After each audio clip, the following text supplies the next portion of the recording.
उसने एक मांगने वाले को झट से कुछ पैसे निकाल कर दे दिए।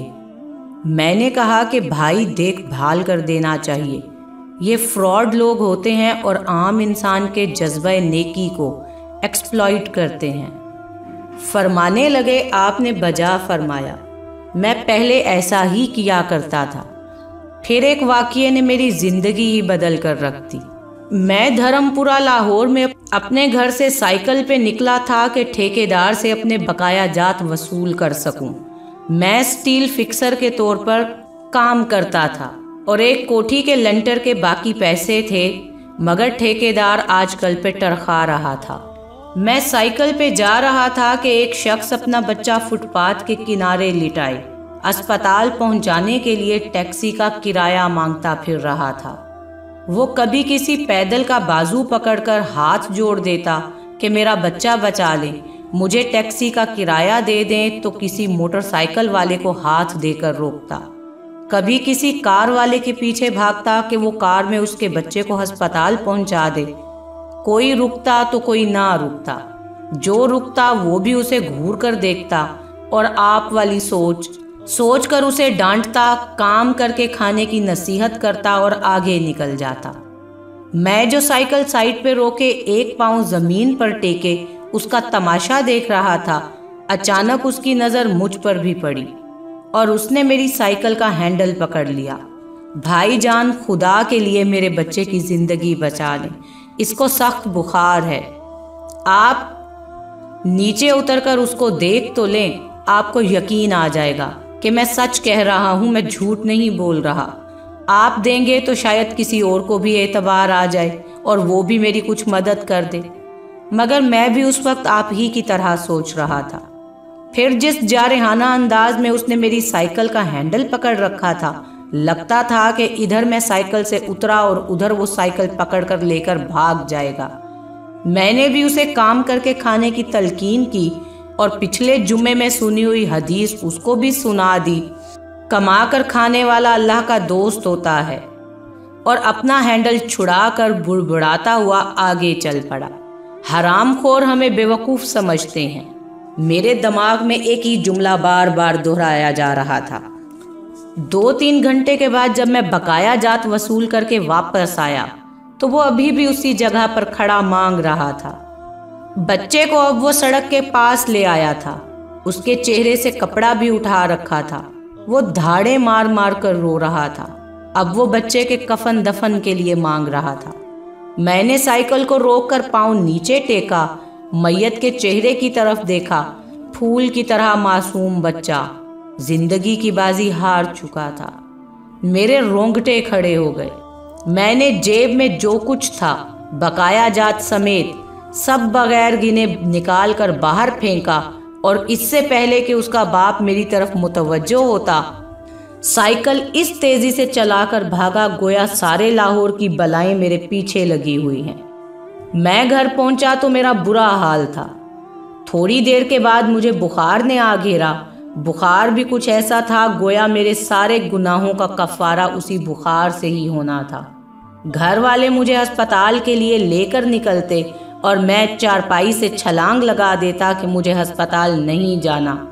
मैं उसी बच्चे की तरह एड़ियां रगड़ रगड़ कर मरना चाहता था।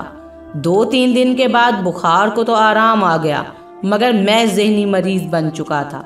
मुझे लगता था गोया मेरा अपना इकलौता बेटा, जो कि उस वक्त 3री जमात में पढ़ता था, वो उस बच्चे के कफारे में मर जाएगा। मैंने बच्चे का स्कूल जाना बंद करवा दिया। बीवी के बार बार इसरार के बावजूद मैं बच्चे को स्कूल तो क्या दरवाज़ा खोलने भी नहीं जाने देता था। 40 दिन गुजर गए थे और बच्चे का नाम स्कूल से कट चुका था।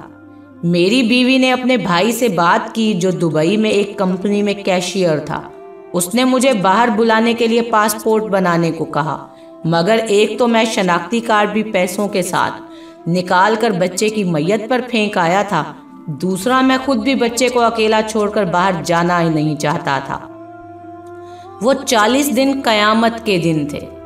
40वें दिन 10 बजे के लगभग हमारे घर का दरवाज़ा बजा। दरवाज़ा मैंने खुद ही खोला और सामने उस बच्चे के बाप को देखकर मुझे चक्कर आ गए। मुझे लगा जैसे हम दोनों आमने सामने खड़े खला में चक्कर काट रहे हैं। दरमियान में बच्चे का चेहरा भी आ जाता।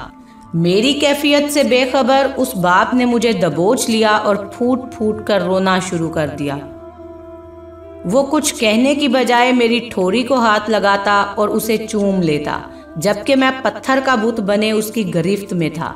अचानक मुझे झटका लगा और मेरी चीख कुछ इस तरह से निकली जैसे किसी को पानी पीते वक्त अच्छू लग जाता है और पानी उसके मुंह और नाक से बह निकलता है।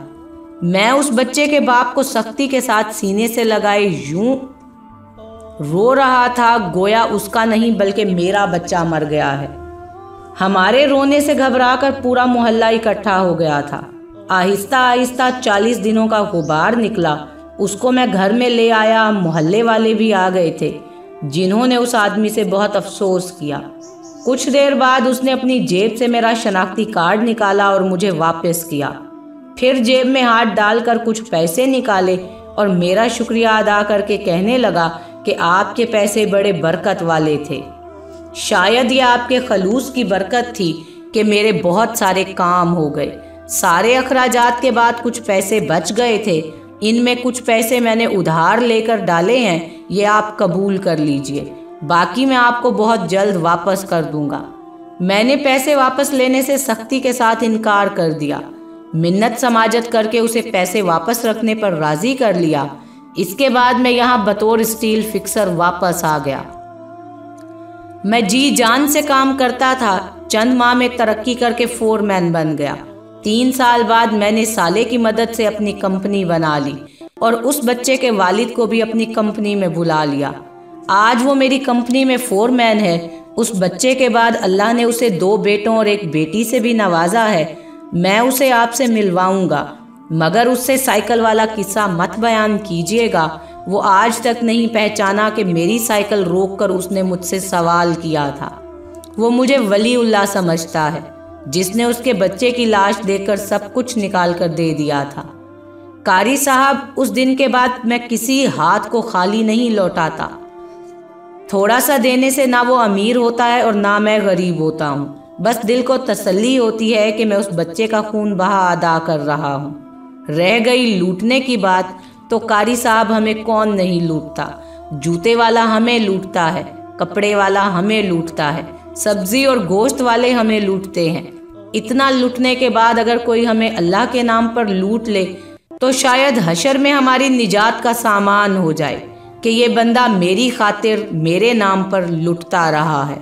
सोचने की बात है, जरा सोचिए।